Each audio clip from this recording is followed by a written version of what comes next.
Good afternoon, everyone. Welcome. It's an honor to be here to do this for the family. Happy to do that.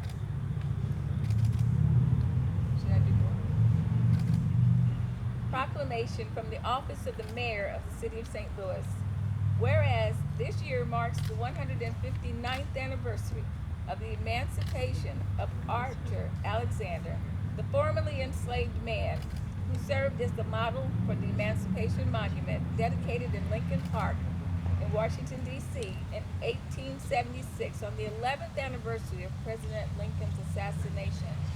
And whereas Archer Alexander was born into a life of slavery in 1806 in Lexington and Roxbridge County, Virginia, in 1829, Archer Alexander and his wife Louisa were taken to Missouri, and together they raised a family of 10 children.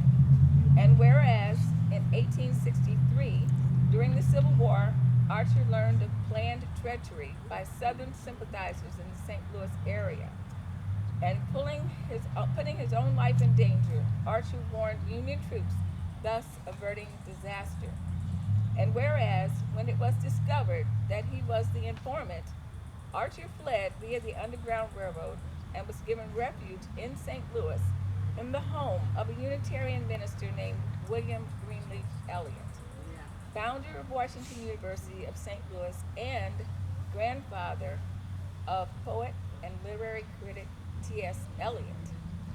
And whereas Archer's freedom was announced in the St. Louis newspaper on September 24th, 1863, where his bravery and sacrifice were recognized for services to the U.S. military, and because of the treasonous behavior of his former owner, Richard Hickman Pittman. And whereas in the planning of the Emancipation Memorial, William G. Eliot ensured that a real freed man posed for it to represent the enslaved man who had broken his own chains through his own actions and deeds. And that man was Archer Alexander.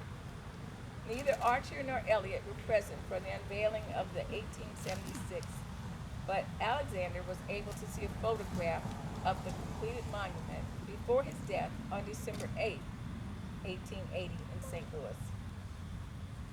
Now therefore I, Tashara O. Jones, Mayor of the City of St. Louis, do hereby proclaim September 24th, 2022 as Archer Alexander Day in the City of St. Louis. In witness whereof I have hereunto set my seal and my hand caused to be affixed to the seal of St. Louis City this 24th day of September AD 2022.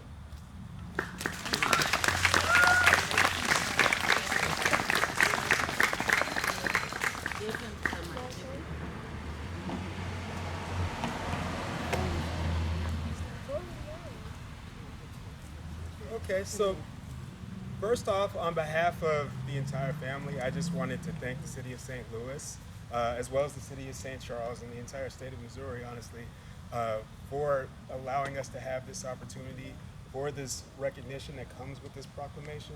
I mean, this is a really big deal.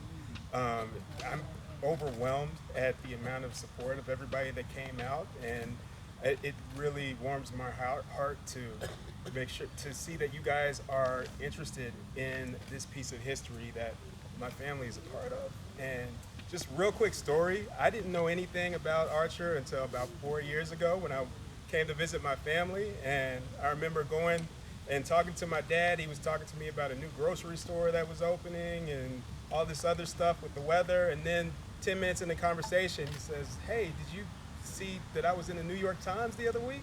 I'm like, Dad, why didn't you start off the conversation with that?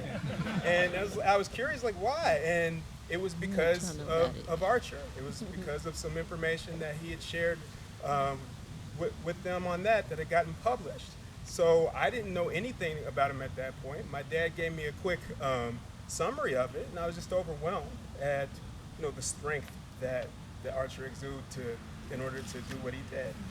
Just the accomplishments and the fact that somebody from my family, my great grandfather, Did I get that right, Dad? Four? Yeah. Yeah, my great grandfather did all of this.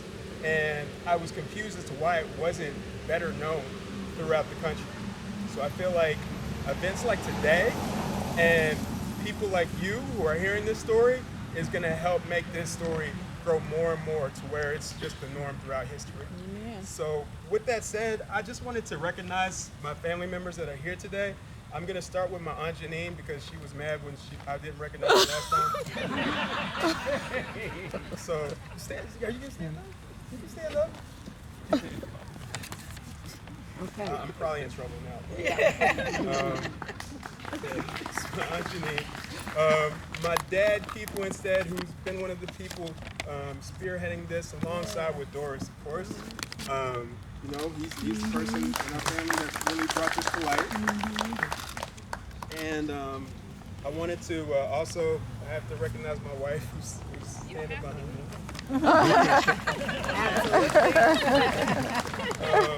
And then we also have Nikayla is here, as well as far as Lila, Ava, and Kevin. And From Chicago. from Chicago, yeah.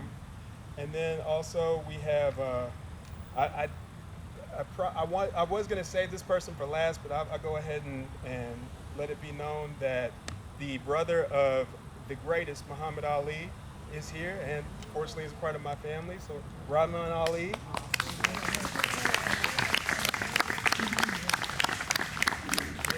He's waving. But and then also we have his wife Caroline is here, and his daughter Lucinda, and also Kmar and Kyle. His grandkids are here as well. And I think that, well, Jonathan, my nephew. Almost forgot him. Kevin. Oh, and Glenn is one of Muhammad Ali's good friends, also friends with The Rahman. champ, the champ recognized me as his best fan, so I've been part of the family ever since 1978 when he fought in New Orleans. Yeah. And my daughter, Precious Singleton, she the one designed these shirts for the man.